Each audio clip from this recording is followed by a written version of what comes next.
up high, and the dreams that you dream of once in a lullaby. Oh, somewhere over the rainbow, bluebirds fly.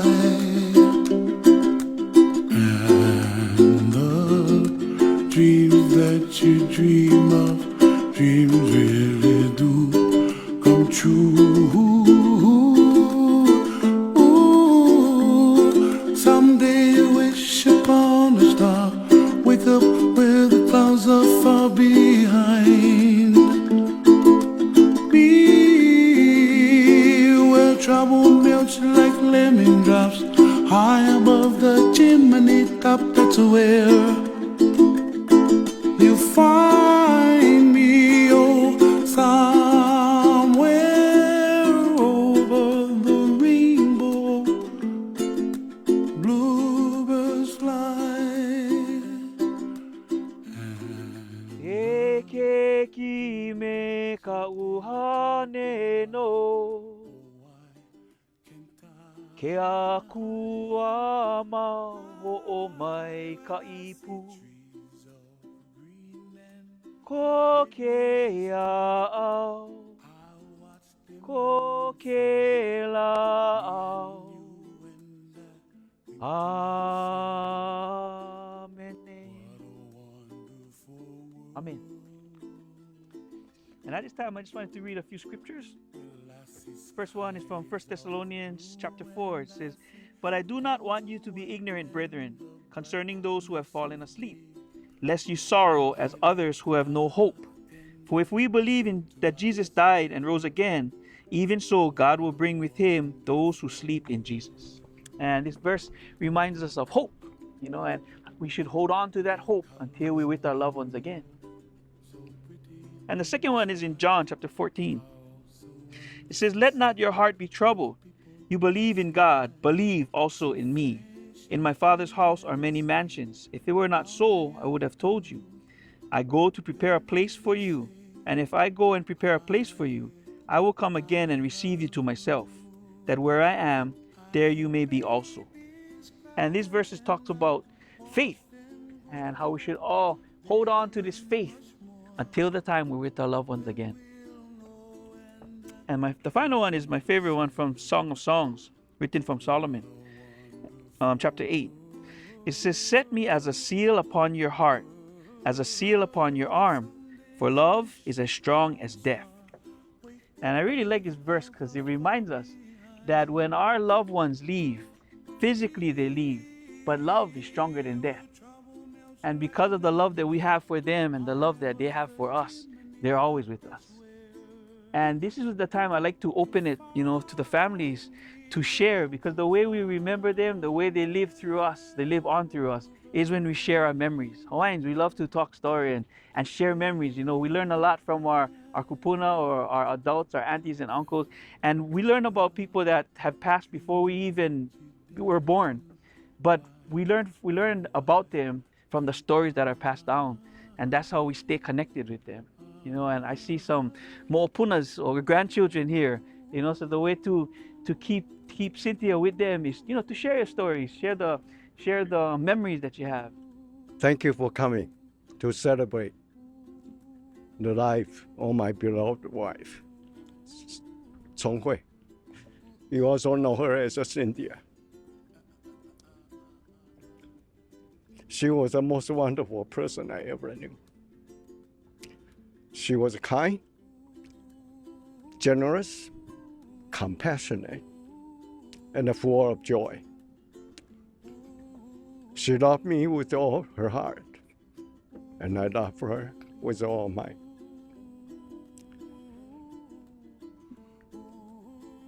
Our love story began here at the university 51 years ago. It was a magical moment when we first saw each other. We had so much in common, and we shared many dreams.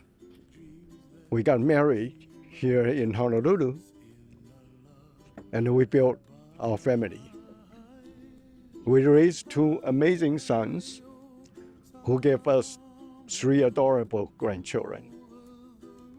We supported each other through good times and the bad. We were best friends, partners, and soulmates. Cynthia was also a remarkable scientist. She accomplished so much, and she inspired many people with her work.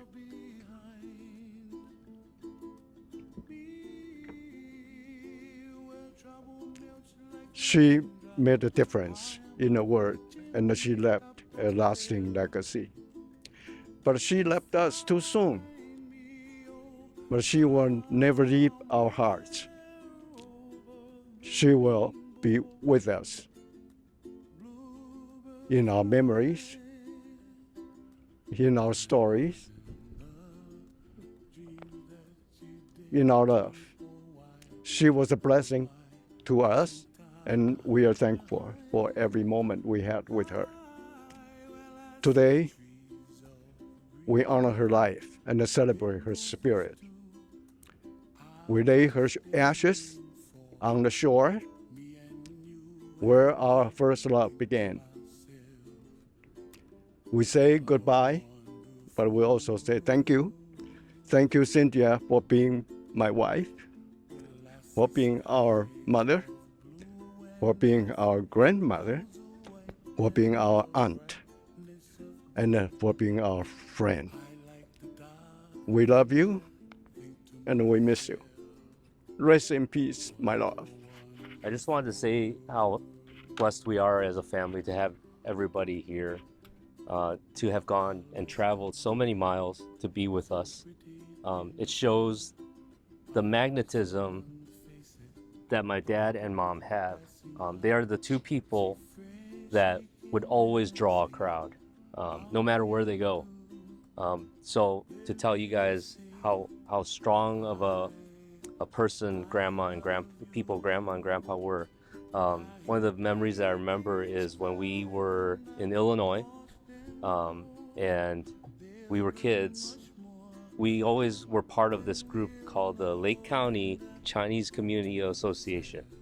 And it was a community that thrived and was built because my mom and dad had the strength and the courage to start something, and so many people joined and thrived and lived and were part of it because of them.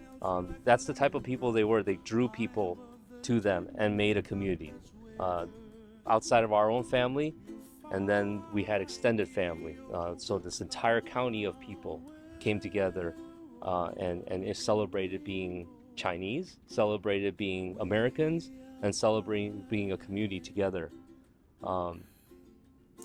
When Mom passed, one of the things that I was most afraid of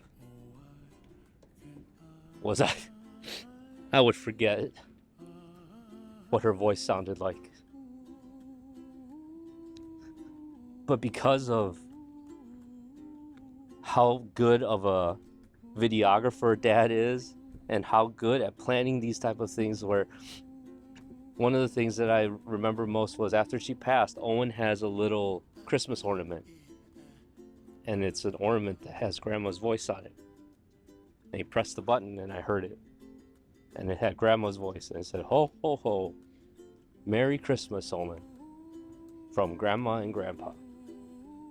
It was a miracle, because just at that moment I had just been thinking, I feel like I'm forgetting Mom's voice. And you played that, and I heard it. And I missed her at that moment, but I remembered everything about her at that moment. Not only did we have that Christmas ornament, but Grandpa filmed our whole lives on film.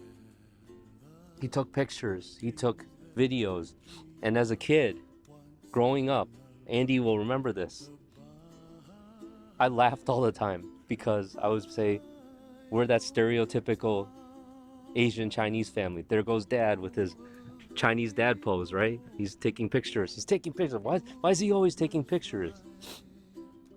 Well, now I know why. It's to remind us of everything that he built and mom built for us. And mom was always there laughing and smiling in all those videos, all those photos.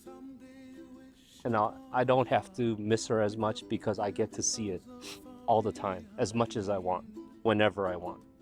Because they took and memorialized it for us all to see. For as long as I want to live, I'll see it. So, thank you. And one last thing for my family here. If I can be half the dad that my dad was to me, and if mom and dad can be half the mom and dad that my dad and mom were to me, I think you guys will have a pretty good life, I hope, because grandpa was an amazing and grandma was amazing parents to me. And he's an amazing grandfather, and grandma was a great, amazing grandmother to all of you. Thank you so much for everyone to come and join us. I think for us, we were talking earlier, and really for us, family is everything. And so we're so blessed that everyone came out to make the journey. And for those that couldn't, I know everyone had expressed the want and the desire to be here. And I think that speaks towards how mom and dad and our family is that, all of our aunts and uncles, we've grown up together, even though the distances were so far. And so just to be here with everyone now that mom has passed has been such a blessing for us to share this time together. Because we know how much our family is and that mom was gone too quickly. So we can take the time to be with each other now to not just memorialize her, but to give ourselves the memories of each other. And so we're so happy that you're here. I know it's tears, but really truthfully, this is how mom would want, is to be surrounded by all of her sister's kids, all of her brother's kids. And so that we could be together to celebrate her. And then for dad to bring her all the way back to where everything started. That this is where she would want to be. So we're very happy that you're here. And we're so proud that dad and mom have built all this for us, that we can enjoy these kinds of things, be able to make these trips and be able to celebrate her like this. So again, we thank my mom, we thank my dad, we thank all of the family that's here, because we're truly blessed to be able to spend this time together.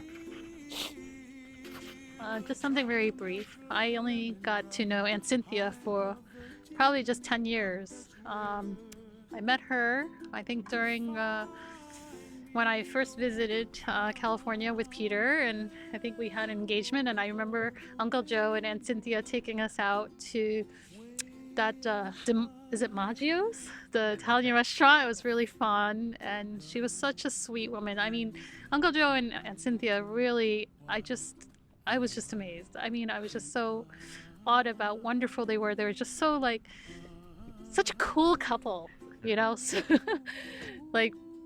I mean, they exercise, were in a health club, gym. They did a lot of things, and they just really, I was like, if I get to make it to that, at that age, I would like to, they were such great examples and encouragement. And really, I mean, I only knew her for 10 years, not enough time, but she was a wonderful woman, and you guys are so lucky to have her. I mean, I'll miss her, and I'm glad that, to have the little memories that I have. And, the time that they went to our wedding in Vegas, that was really funny. And I hope we had a good time. And yeah, so those were the few moments, and I'm really thankful that I had the time that I did. Someday I wish upon a star, wake up where the clouds are far behind. Be where trouble melts like a lemon drops, high above the chimney top. That's where you find me, oh, somewhere over the rainbow, way up high. And the dreams that you.